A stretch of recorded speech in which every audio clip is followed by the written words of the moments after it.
नमस्कार मित्रांनो, कसे आहात? मस्त मजेत ना? स्वागत आहे तुमचं तुमच्या फेवरेट चॅनल टॉपल चॅम्पियनमध्ये. आज आपण बघणार आहोत heredity and variation lecture number 1. जर चॅनलला सबस्क्राईब केले नसेल चॅनलला सबस्क्राईब करा, व्हिडिओ लाईक करा आणि शेअर देखील करा. चला सुरू करूयात. तर बघा, पहिल्यांदा आपण जीन्स काय असतं बघूयात. जीन्स बघा हे तुम्ही ह्याच्या अगोदर देखील ऐकलेलं असेल किंवा नसेल ऐकलेलं. तर नसेल माहीत तर मी सांगतो. बघा, जीन्स काय असतं. बघा, एक अशी बायोलॉजीची ब्रांच आहे ज्याच्यामध्ये आपण स्टडी करतो ट्रान्सफर फॉर म्हणजे कॅरेक्टरिस्टिक, कशा पद्धतीने ट्रान्सफर जे आहेत कॅरेक्टरिस्टिक होतात. म्हणजे बघा, काही जणांच्या काय होतं की पणजोबाकडून काही कॅरेक्टरिस्टिक काही गुण आजोबांकडे येतात, आजोबांचे गुण काही वडिलांकडे येतात आणि ते नंतर आपल्याला येतात. म्हणजे एका जनरेशनकडून नेक्स्ट जनरेशनकडे येतात. बघा, काही जणांच्या वडिलांना टकलं असते, मुलांना देखील टकलं असते, म्हणजे केस कमी असतात. तर ते काय होतं, वडिलांचे जीन्स काही येतात, मदरचे जीन्स ऑफस्प्रिंगमध्ये. मदर आणि फादरचे जे काही गुण आहेत, पॅरेंट्सचे जे काही गुण आहेत ते काय येतात, ऑफस्प्रिंगमध्ये येतात. म्हणजे जे कॅरेक्टरिस्टिक आणि जे ऑर्गन्स आहेत, ओके, ऑर्गॅनिझम, तर ते काय होतात, कॅरेक्टरिस्टिक ऑर्गॅनिझम ते 1 जनरेशन टू नेक्स्ट जनरेशनकडे येतात. कसे येतात ते 1 जनरेशन टू नेक्स्ट जनरेशनमध्ये येतात. ओके, म्हणजे काय होतं की एका जनरेशनकडून दुसऱ्या जनरेशनकडे नेक्स्ट जनरेशनकडे येतं. मग ते काय येतं, जीन्स येतात, त्यानंतर काही ऑर्गॅनिझम येतात. तर काही जीन्स इन काही जीन्स आणि काही पर्टिक्युलर जे हे आहेत त्याला काय म्हटलं जातं, जेनेटिक्स म्हटलं जातं. ओके, तर हे आहे जेनेटिक्स. म्हणजे काय, जेनेटिक्स म्हणजे जे आजोबांकडे वडिलांकडे आलं, वडिलांकडून ते नंतर येणार, म्हणजे एका जनरेशनकडून नेक्स्ट जनरेशनकडे येणार. ओके, तर हे जे स्पेसिफिक कॅरेक्टरिस्टिक असतात जे कोणत्याही लिव्हिंग ऑर्गॅनिझममध्ये असतात, तर ते जीन्स जे आहेत तर ते ट्रान्समिट होतात.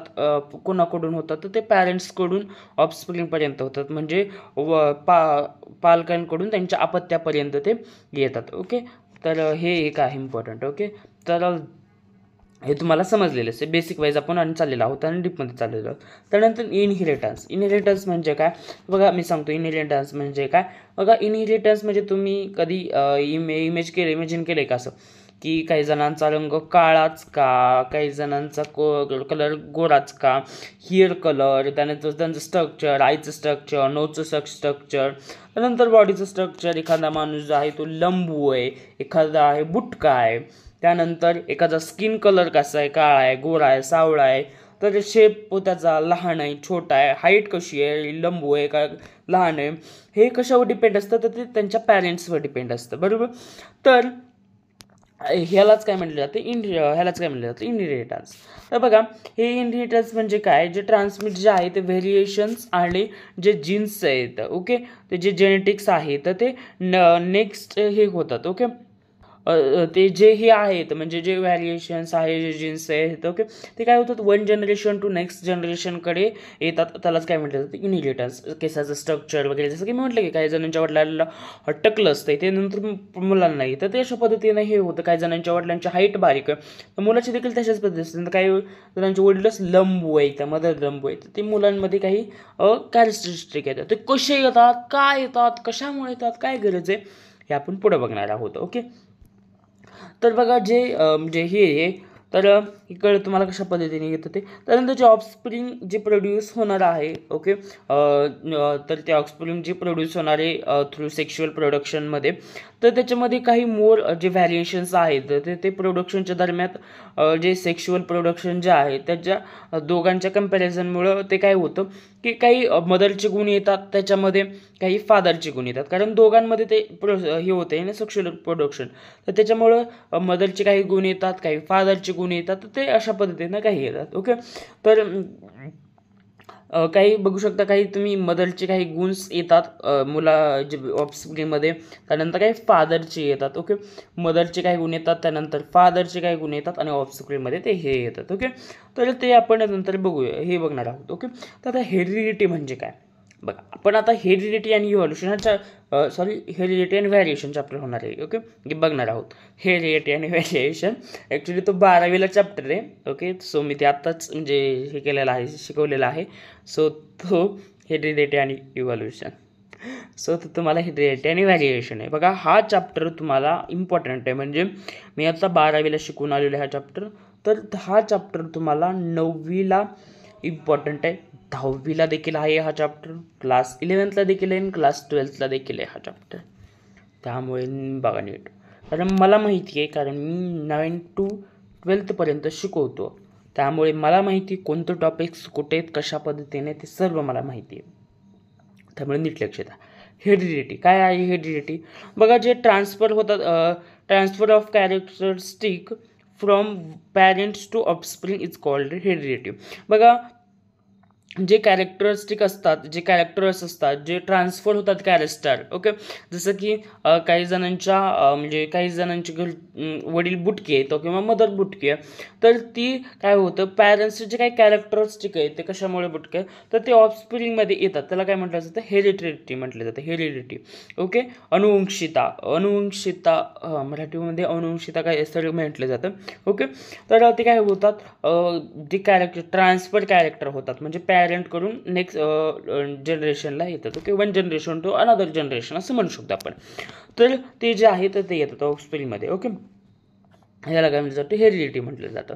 आता ते जे ही आहेत, जे म्हणजे बघा काय होणार की कुत्र्यामधून कुत्रे जन्मणार, मांजरामधून मांजरे जन्मणार, दोन ह्युमन म्हणजे मेल आणि फिमेल आहे, त्यांच्यामधून मांजर किंवा कुत्रे तर नाही निघणार, ह्युमन ऑफस्प्रिंगच निघणार. Okay, offspring. आता हे ऑफस्प्रिंग खूप वेळेस आहे, इथून पुढे देखील ऑफस्प्रिंगच होणार आहे. ओके, इन रिटर्न्स बघितलं पण व्हेरिएशन आता. ऑफस्प्रिंग काय आहे? ऑफस्प्रिंग म्हणजे अपत्य मराठीतून. ओके, तर मी तुम्हाला मराठी मिनिंग सांगतोय आणि हेही सांगतोय. ओके, जर कोणी प्रिव्हियस म्हणजे काय कसं असतं की का मी मराठीतून अर्थ सांगतो, कारण का म्हणजे मराठीतून अर्थ देखील कोणी विचारलं तर म्हणजे सांगणं इम्पॉर्टंट असते. ओके, ते त्यामुळे असं कोणी सांगणं नाही आहेत का डीपमध्ये ह्याचा मराठी मिनिंग, त्याचं एकदम डीपमध्ये असं कोणीही सांगणार नाही. तुम्ही पेड क्लासेसमध्ये जावा, कुठेही जावा, ट्युशनमध्ये जावा, कोणी सांगणार नाहीत का डीपमध्ये, फक्त मी सांगतोय. ओके, तर एवढं डीपमध्ये कोणी सांगत नाही. का सांगत नाही ते काय माहीत नाही, पण नाहीत सांगत. ओके, तर बघा ऑफस्प्रिंग म्हणजे काय? अपत्य. तर हे काय होणार, जे सेम पेसेस आहेत, समजा मेल सेम पेसेस आहे आणि फिमेल पेसेस आहे, तर दोघांमध्ये मेल किंवा फिमेल जन्मणार. ते कसं जन्मणार, का जन्मणार, कशामुळे जन्मणार हे आपण पुढे बघणार आहोत. एक हिंट देतो फक्त की एक्स क्रोमोझोम असतात, XY क्रोमोझोम असतात. याच्यात हा जो खेळ आहे ना, XY, तर हाच खेळ आहे, पुढे आपण बघणार आहोत. ओके, ती खेळ दिली थोडीशी. तर बघा हेरिडिटी जी आहे तर ती म्हणजे सिमिलर जे ही आहेत. ओके, सिमिलर जे स्पेसिस आहेत, सिमिलर जी ही आहे, तर त्याच्यातूनच हे होतं. ओके ओके, त्यानंतर आता इनहेरिटन्स म्हणजे काय बघा,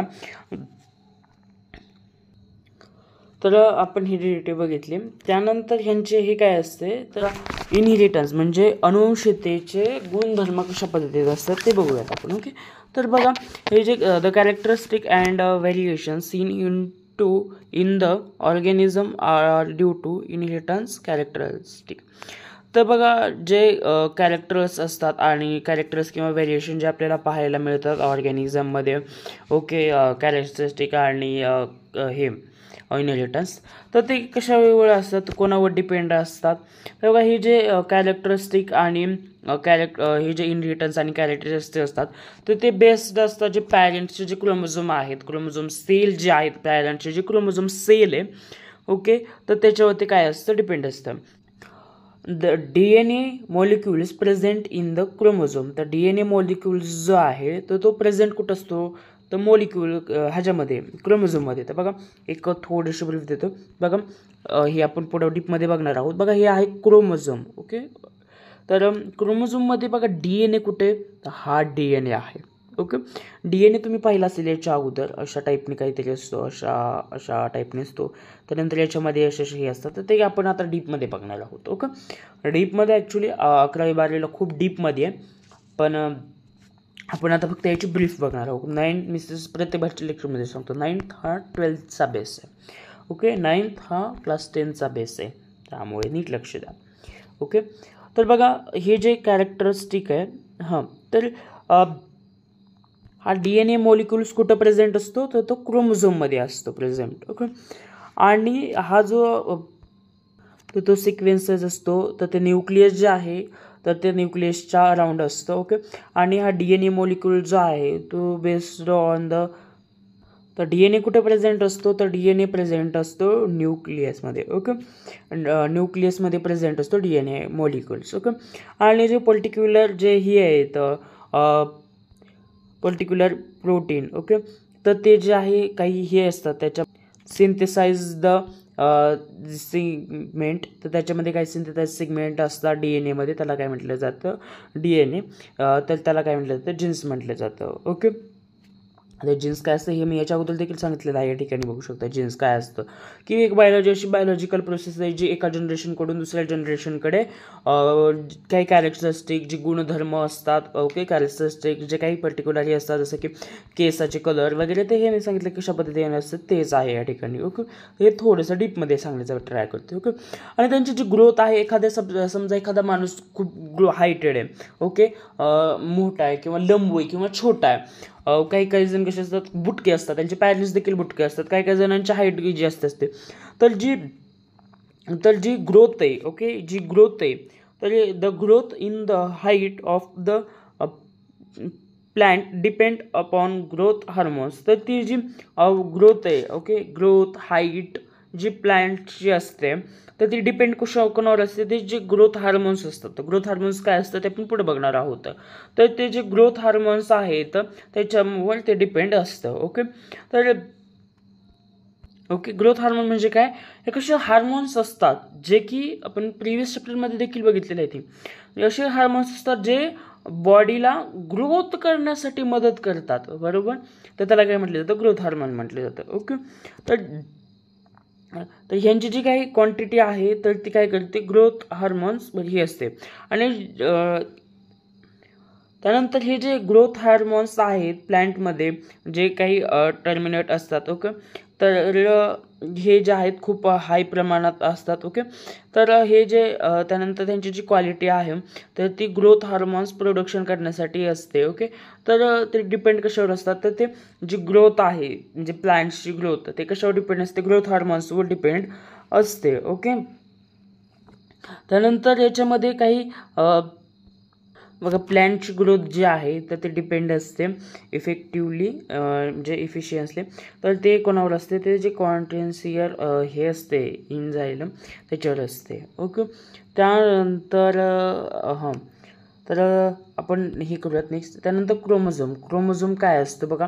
क्रोमोझोम आता मी जसं म्हटलं की DNA कुठं प्रेझेंट असतो, क्रोमोझोममध्ये, बरोबर.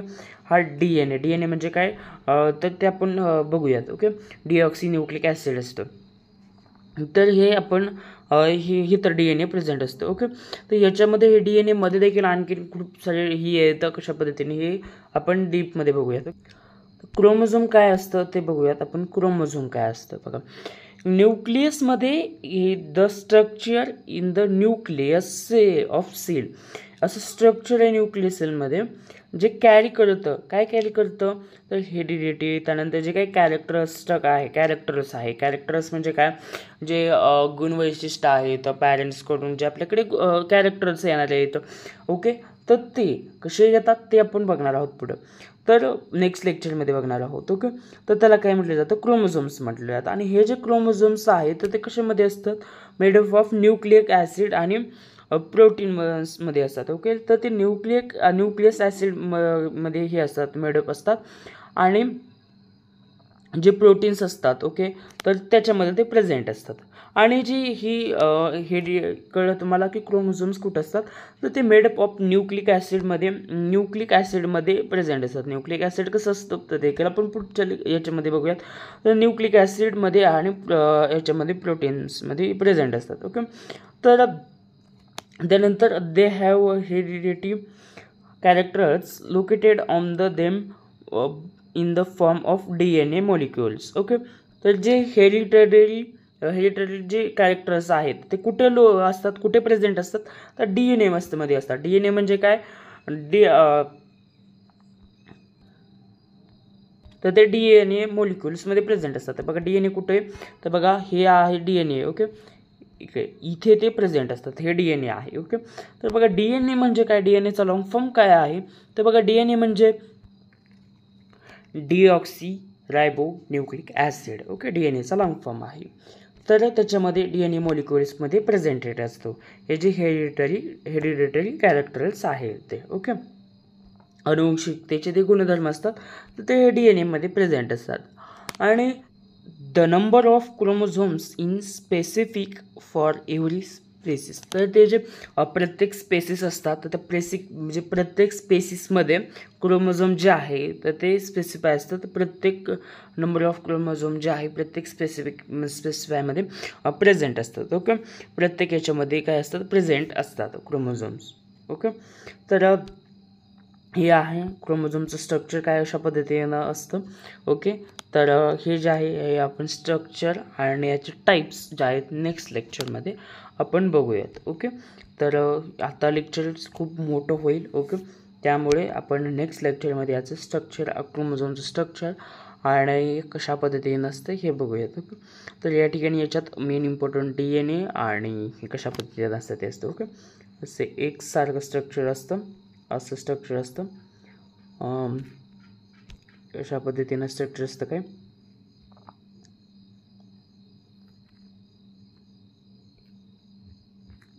हे अशा पद्धतीने हे स्ट्रक्चर आहे. तर हे जे आहे हा पार्ट आहे DNA. ओके, तर काय असतं DNA ते मी सांगितलेलं आहे. तर हा आहे DNAचा पार्ट. त्यानंतर हा आहे क्यू आर्मचा पार्ट. ओके, हा आहे क्यू आर्मचा पार्ट. त्यानंतर हा आहे सेंट्रोमेमर. ओके, म्हणजे सेंटर आहे त्याचं. आणि हा आहे पी आर्म. ओके, हा आहे क्यू आर्म, हा आहे पी आर्म. आणि हे जे आहे दोन आर्म जे आहेत तर ते क्रोमोझोम्स आहेत. ओके, हे जे वरचे आहेत दुसरे तुम्हाला दिसतात कोणते हे आणि हे जे आहे ते आर्म ऑफ क्रोमोझोम्स आहेत. ओके, कळलं. त्याचे टाईप्स जे आहेत तर ते टाईप्स आपण नेक्स्ट लेक्चरमध्ये डीपमध्ये आणि बेसिक पद्धतीनं जाऊयात. ओके, आज काय बघितलं आपण हेरिडिटी काय असतं, जीन्स काय असतं, क्रोमोझोम्स काय असतं हे आज आपण बघितलं. ओके, आज फक्त आपण बेसिक बघितलं. हे लेक्चर नंबर 0 म्हटलं तरी चालेल. ओके, आपण बेसिक पद्धतीनं बघितलेलं आहे. Okay, thank you for watching this video guys. मिळूयात नेक्स्ट व्हिडिओमध्ये. आज आपण फक्त बेसिक बघितलेलं आहे, इतकं डीपमध्ये बेसिक बघितलेलं आहे. तर थँक्यू.